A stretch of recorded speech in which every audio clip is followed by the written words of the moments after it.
Hello friends, welcome to my channel Master Ki Pathshala where you learn English better through Bengali যেখানে তোমরা ইংরেজি শিখবে বাংলায় অনেক বেটার ভাবে। আজকে ট্রান্সলেশনের ক্লাসে তোমাদের সবাইকে আরো একবার ওয়েলকাম করছি। সামনেই তোমাদের পিএসসি ক্লার্কশিপ মেন্স হতে চলেছে, এছাড়াও ডাব্লিউবিপি এসআই এবং কেপিএসআই মেন্স পরীক্ষা হতে চলেছে এবং এই প্রত্যেকটা পরীক্ষার জন্য ট্রান্সলেশন খুব গুরুত্বপূর্ণ, কারণ প্রত্যেকটা পরীক্ষাতেই ট্রান্সলেশন থেকে কোয়েশ্চেন থাকবে। তাই ট্রান্সলেশনের প্রত্যেকটা ক্লাস তোমরা ভালো করে ফলো করো, প্র্যাকটিস করো। আমি অলরেডি ডাব্লিউবিপিএসআই পরীক্ষাতে প্রিভিয়াস ইয়ার্সে যে প্রশ্নগুলো এসেছিল ট্রান্সলেশনের বাংলা থেকে ইংরেজি, সেগুলো কিন্তু সলভ করে বিভিন্ন ক্লাসেস তোমাদের জন্য নিয়ে এসেছি, কম্পাইল করে ক্লাসেস নিয়ে আসা হয়েছে। আশা করছি সেই ভিডিওগুলো তোমরা দেখেছো, বাড়িতে প্র্যাকটিস করছো এবং আজকে ক্লাসে আমরা তেমনই পিএসসি ক্লার্কশিপ পরীক্ষা 2009-এ সেকেন্ড হাফে যে ইংরেজি ট্রান্সলেশনের প্রশ্নটি এসেছিল সেটি সলভ করব। অর্থাৎ ক্লার্কশিপ 2009-এ সেকেন্ড হাফে, ফার্স্ট হাফের কোয়েশ্চেনটা অলরেডি সলভ করে ক্লাস তৈরি করা হয়েছে। আজকে 2009-এর সেকেন্ড হাফে যে বাংলা থেকে ইংরেজি ট্রান্সলেশনের প্রশ্নটি এসেছিল সেই প্রশ্নটি আমরা সলভ করব। আশা করছি তোমরা অবশ্যই ক্লাসটি দেখবে এবং বাড়িতে প্র্যাকটিস করবে, সেখান থেকে শিখতে পারবে। কারণ ট্রান্সলেশনের কোয়েশ্চেন বা ট্রান্সলেশন গুলো একদিনে শেখা সম্ভব নয়, প্রত্যেকদিন তোমাদের অল্প অল্প করে প্র্যাকটিস করতে হবে। সামনে তোমাদের যে পরীক্ষাগুলো রয়েছে সেই পরীক্ষার জন্য টপিক ওয়াইজ বিভিন্ন ক্লাসেস নিয়ে আসা হচ্ছে, রিপোর্ট বলো, প্রেসি বলো, ট্রান্সলেশন বলো। আশা করছি ক্লাসগুলো তোমরা ফলো করছো, দেখছো এবং অবশ্যই সেখান থেকে অনেক কিছু শিখতে পারছো। তাহলে শুরু করছি আজকের লেসন। এখানে যে প্যারাগ্রাফটি দেওয়া আছে সেই প্যারাগ্রাফটি আমরা ভালো করে একবার পড়ব, বাংলাটা যতটা সহজভাবে বোঝা যায় বোঝার চেষ্টা করব, তারপর প্রত্যেকটা সেন্টেন্স বাংলা থেকে ইংলিশে ট্রান্সলেট করব। পোস্টমাস্টার আপনি তাহাকে বলিলেন, তিনি বদলির জন্য দরখাস্ত করিয়াছিলেন, দরখাস্ত নামঞ্জুর হইয়াছে, তাই তিনি কাজে জবাব দিয়া বাড়ি যাইতেছেন। অনেকক্ষণ কেহ কোনো কথা কহিল না, মিটমিট করিয়া লণ্ঠন জ্বলিতে লাগিল এবং এক স্থানে ঘরের জীর্ণ চাল ভেদ করিয়া একটি মাটির পাত্রের উপর টপ টপ করিয়া বৃষ্টির জল পড়িতে লাগিল। অংশটি নেওয়া হয়েছে রবীন্দ্রনাথ ঠাকুরের ছোট্ট গল্প পোস্টমাস্টার থেকে। এখানে পোস্টমাস্টার আপনি তাহাকে বলিলেন, কি বলিলেন? তিনি বদলির জন্য দরখাস্ত করিয়াছিলেন। দেখো এখানে কিন্তু কোটেশনটা দেওয়ার দরকার নেই, কারণ এটা ইনডিরেক্ট স্পিচেই লেখা আছে। সো পোস্টমাস্টার আপনি তাহাকে বলিলেন, তিনি বদলির জন্য দরখাস্ত করিয়াছিলেন, দরখাস্ত নামঞ্জুর হইয়াছে। দেখো নামঞ্জুর কথাটির অর্থ কি? নামঞ্জুর কথার অর্থ হচ্ছে দরখাস্তটা কিন্তু গ্রান্টেড হয়নি, মানে মঞ্জুর হয়নি, দরখাস্তটা বা অ্যাপ্লিকেশনটা গ্রান্টেড হয়নি, ঠিক আছে? তাই তিনি কাজে জবাব দিয়া বাড়ি যাইতেছেন, তাই জন্য তিনি কাজ ছেড়ে দিয়েছেন। জবাব দিয়া মানে কাজে তিনি রিজাইন করেছেন, ইস্তফা দিয়ে তিনি বাড়ি যাচ্ছেন। অনেকক্ষণ কেহ কোনো কথা কহিল না, অনেকক্ষণ কেহ কোনো অর্থাৎ এখানে কিন্তু পোস্টমাস্টারের সাথে রতনের একটা কনভারসেশন চলছে এবং এই কথা শুনে, পোস্টমাস্টারের ট্রান্সফারের কথা শুনে রতন পুরো চুপচাপ হয়ে যায়, নিঃশব্দে দাঁড়িয়ে থাকে এবং পোস্টমাস্টারও কিছু কথা বলে না। মিটমিট করিয়া লণ্ঠন জ্বলিতে লাগিল এবং এক স্থানে ঘরের জীর্ণ চাল ভেদ করিয়া, জীর্ণ মানে হচ্ছে সেই জায়গার চাল বা যে রুফ রয়েছে সেটা কি হয়েছে, সেটা ভেঙে গেছে বা সেখান থেকে জল পড়ছে এবং মাটির একটা পাত্র রাখা আছে মেঝেতে, তার উপরে বৃষ্টির জলটা পড়ছিল। এই প্যাসেজটি আমরা এবার বাংলা থেকে ইংলিশে ট্রান্সলেট করব। ফার্স্ট সেন্টেন্স, পোস্টমাস্টার আপনি তাহাকে বলিলেন, তিনি বদলির জন্য দরখাস্ত করিয়াছিলেন, দরখাস্ত নামঞ্জুর হইয়াছে।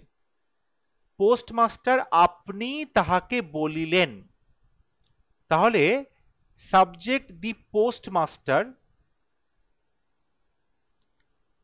বলছে আপনি তাহাকে বলিলেন।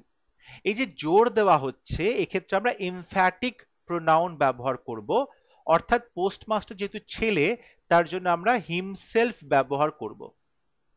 রিফ্লেক্সিভ প্রোনাউনটা যখন সাবজেক্টের পরেই বসানো হয় আরো জোর দেওয়ার জন্য, স্ট্রেস দেওয়ার জন্য, তখন তাকে এমফ্যাটিক প্রোনাউন বলা হয় এবং সেটা হচ্ছে হিমসেলফ। পোস্টমাস্টার যেহেতু ছেলে তাই হি থেকে হিমসেলফ। তাহলে the postmaster himself told her, আমরা জানি রতনকে কথাটা বললো, তাই জন্য আমরা কিন্তু এখানে টোল্ড ব্যবহার করছি, কারণ কাউকে যখন কোনো কথা বলা হচ্ছে সেই টু, যেহেতু এটা ইনডাইরেক্ট স্পিচে আছে তাই টোল্ড বলা হলো, এবং রতন যেহেতু ছেলে মেয়ে তাই জন্য আমরা এখানে হার বসালাম। The postmaster himself told her, বলিলেন যে, দ্যাট, আমরা কিন্তু এখানে ইনডাইরেক্ট স্পিচে লিখছি যে টোল্ড বললো, সেই টুর বদলে টোল্ড এবং তারপরে কমা ইনভার্টেড কমা তুলে দিয়ে দ্যাট বসানো হলো। তিনি বদলির জন্য দরখাস্ত করিয়াছিলেন, তিনি বলতে পোস্টমাস্টার নিজের কথা বলছে, তাহলে ইনডাইরেক্ট স্পিচে পোস্টমাস্টার হয়ে যাবে হি। আমরা এখানে দেখো told her simple past tense ব্যবহার করছি, এবং ভেতরে যেটা রয়েছে বদলির জন্য দরখাস্ত করিয়াছিলেন সেটাও কিন্তু পাস্ট টেন্সে, করিয়াছিলেন কাজটা পাস্ট টেন্সে। এবার বাইরেও পাস্ট টেন্স ভেতরেও পাস্ট টেন্স, অর্থাৎ রিপোর্টিং ভার্ব আর রিপোর্টেড ভার্ব দুটোই যখন পাস্ট টেন্সে থাকে তখন রিপোর্টেড যে ভার্বটা অর্থাৎ ব্র্যাকেটের ভেতরে যে ভার্বটা কোটেশনের ভেতরে সেটা কিন্তু পাস্ট পারফেক্ট টেন্সে পরিণত হয়। তাহলে সেক্ষেত্রে আমরা বলতে পারি হি হ্যাড, এখানে সাবজেক্টের পরে হ্যাড বসানো হয়েছে এবং তারপরে ভার্বের থার্ড ফর্ম, অর্থাৎ দরখাস্ত করা মানে অ্যাপ্লাই করা, তাহলে অ্যাপ্লাই থার্ড ফর্ম বসবে যেহেতু পারফেক্ট টেন্স, তাহলে he had applied, he had applied, কিসের জন্য অ্যাপ্লাই করেছিল? বদলির জন্য। তাহলে applied for the transfer, for the transfer, বদলির জন্য অ্যাপ্লাই করেছিল। The postmaster himself told her that he had applied for the transfer. দরখাস্ত নামঞ্জুর হইয়াছে। দেখো এখানে কিন্তু একটা বিপরীত কথা বলছে, মানে দরখাস্ত করেছিল কিন্তু একটা অটোমেটিক্যালি কিন্তু চলে আসছে, কিন্তু দরখাস্তটা গ্রান্টেড হয়নি, সুতরাং আমরা এখানে বাট লিখবো। বাট দরখাস্ত অর্থাৎ দি অ্যাপ্লিকেশন, দি অ্যাপ্লিকেশন, এবার বলছে নামঞ্জুর হইয়াছে অর্থাৎ দরখাস্তটাকে মঞ্জুর করেনি, অর্থাৎ কেউ একটা মঞ্জুর করেনি, তার মানে কারোর দ্বারা এটা নামঞ্জুর হয়েছে, এখানে একটা প্যাসিভ সেন্স আছে, এবং যেহেতু আমরা সিম্পল পাস্ট টেন্সে লিখছি এটা পাস্ট টেন্সের প্যাসিভে হবে, অর্থাৎ সাবজেক্টের পরে এখানে ওয়াজ বসবে এবং তারপরে যেহেতু নেগেটিভ নট বসবে হেল্পিং ভার্বের সাথে, এবং মেইন ভার্বের থার্ড ফর্ম অর্থাৎ যেটা মঞ্জুর হয়নি, মঞ্জুর হওয়া মানে গ্রান্ট করা, তার থার্ড ফর্ম বসবে যেহেতু passive voice granted. So the postmaster himself told her that he had applied for the transfer, বদলির জন্য নিজেই দরখাস্ত করেছিলেন, but the application was not granted, এখানে সিম্পল পাস্ট টেন্সের আমরা প্যাসিভ ভয়েস লিখছি। তাই তিনি কাজে জবাব দিয়া বাড়ি যাইতেছেন, তাই তিনি কাজে জবাব দিয়া বাড়ি যাইতেছেন। দেখো এখানে এই যে কাজে জবাব দিয়া, এটা কিন্তু একটা পার্টিসিপল করতে পারি, কাজে জবাব দিয়ে বাড়ি যাচ্ছে। জবাব দিয়ে বলতে আমি আগেই বললাম কাজে ইস্তফা দিয়ে, ইস্তফা মানে হচ্ছে রেজিগনেশন দেওয়া, রিজাইন করে চলে যাওয়া। যেহেতু আমরা পার্টিসিপল করব জবাব দিয়া কোনো কাজ করে, কাজটা কমপ্লিট করে, একটা কাজ করার পরে কমপ্লিট করে যে কাজটা করা হচ্ছে সেক্ষেত্রে আমরা হ্যাভ ভার্ব বলতে পারি, তাই হ্যাভের সাথে আইএনজি যোগ করে আমরা এটাকে পার্টিসিপল করলাম।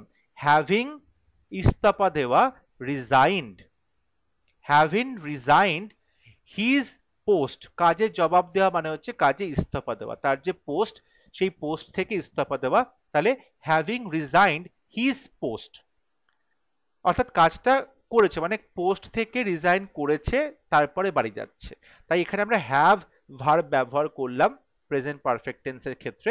তাহলে হ্যাভিং রিজাইন এটা পার্টিসিপল হয়ে গেল, হিজ পোস্ট কাজে জবাব দিয়া, বাড়ি যাইতেছেন এটা দেখো আমরা পাস্ট কন্টিনিউয়াস টেন্সে করতে পারি, মানে কোনো কাজ যদি অদূর ভবিষ্যতে হতে চলেছে সেক্ষেত্রে আমরা প্রেজেন্ট কন্টিনিউয়াস টেন্স করতে পারি, এখানে আমরা পাস্ট কন্টিনিউয়াস টেন্স করতে পারি। কিন্তু সেটা না করে যদি আমরা ব্যাপারটাকে এভাবেই লিখি যে তিনি সিদ্ধান্ত নিলেন বাড়ি যাবেন বলে, কারণ তিনি তো এখনো বাড়ি যাননি, তিনি সিদ্ধান্ত নিলেন বাড়ি যাবেন বলে, তাহলে আমরা সেক্ষেত্রে সিম্পল পাস্ট টেন্স লিখতে পারি যে he decided to go home, তিনি সিদ্ধান্ত নিয়েছিলেন বাড়ি যাবেন বলে, he decided to go home. So having resigned his post, তার পোস্টে রিজাইন করে he decided to go home, সে সিদ্ধান্ত নিয়েছিল বাড়ি যাবে বলে। নেক্সট সেন্টেন্স, অনেকক্ষণ কেহ কোনো কথা কহিল না।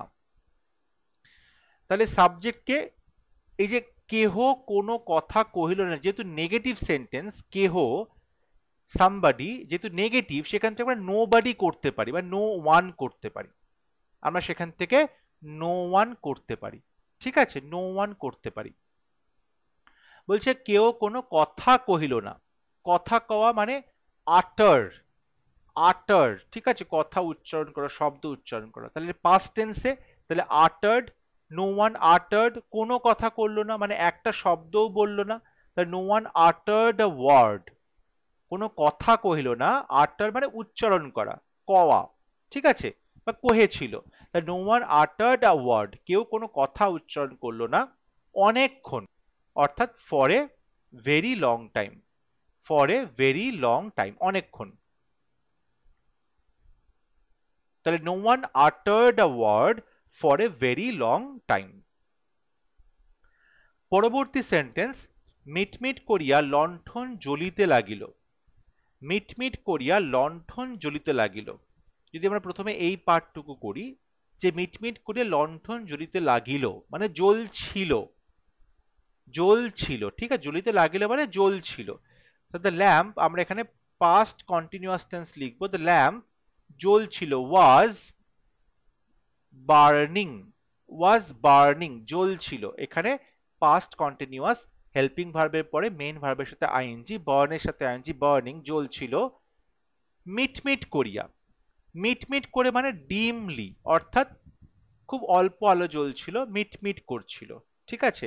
The lamp was burning dimly, অল্প অল্প জ্বলছিল, মিটমিট করে জ্বলছিল। অ্যান্ড এবং বলছে এক স্থানে ঘরের জীর্ণ চাল ভেদ করিয়া একটি মাটির পাত্রের উপর টপ টপ করিয়া বৃষ্টির জল পড়িতে লাগিল। তাহলে যদি সেন্টেন্সটা সাজানো হয়, সাবজেক্টটা কি হবে?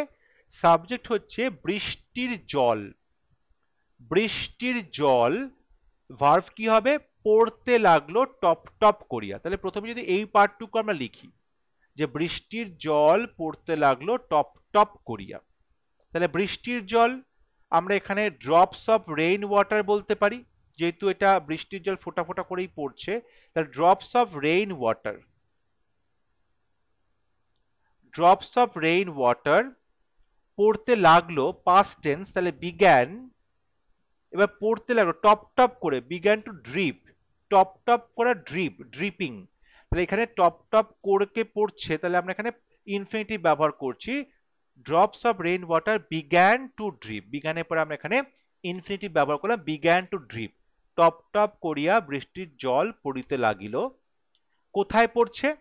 একটি মাটির পাত্রের উপর, তাহলে অন অ্যান আর্দেন, আর্দেন, EARTHEN, আর্দেন ডিশ, মাটির পাত্র, ডিশ বলতে পারো বা পট বলতে পারো, ঠিক আছে, পটও বলতে পারো।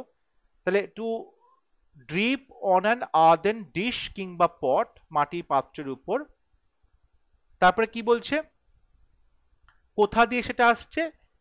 ঘরের এক স্থানে জীর্ণ চাল ভেদ করে, জীর্ণ চাল ভেদ করে, তাহলে থ্রু, থ্রু জীর্ণ চাল, তার মানে বলতে পারি দি ওর্ন আউট, ওর্ন আউট মানে হচ্ছে যে জায়গাটা ছিঁড়ে খুঁড়ে গেছে, নষ্ট হয়ে গেছে, ফেটে গেছে, ঠিক আছে, জীর্ণ চাল।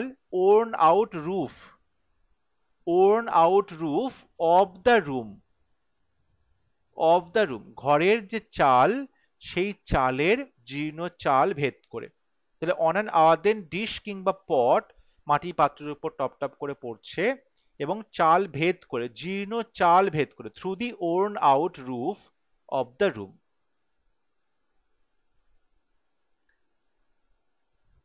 আই হোপ আজকে ক্লাস তোমাদের ভালো লেগেছে। যদি ভিডিওটি ভালো লাগে, ভিডিওটি লাইক করবে, শেয়ার করবে এবং আমার চ্যানেলটি সাবস্ক্রাইব করতে ভুলবে না। পরবর্তী লেসনে খুব শীঘ্র দেখা হবে, ততক্ষণ সবাই ভালো থাকবে, সুস্থ থাকবে। Thank you.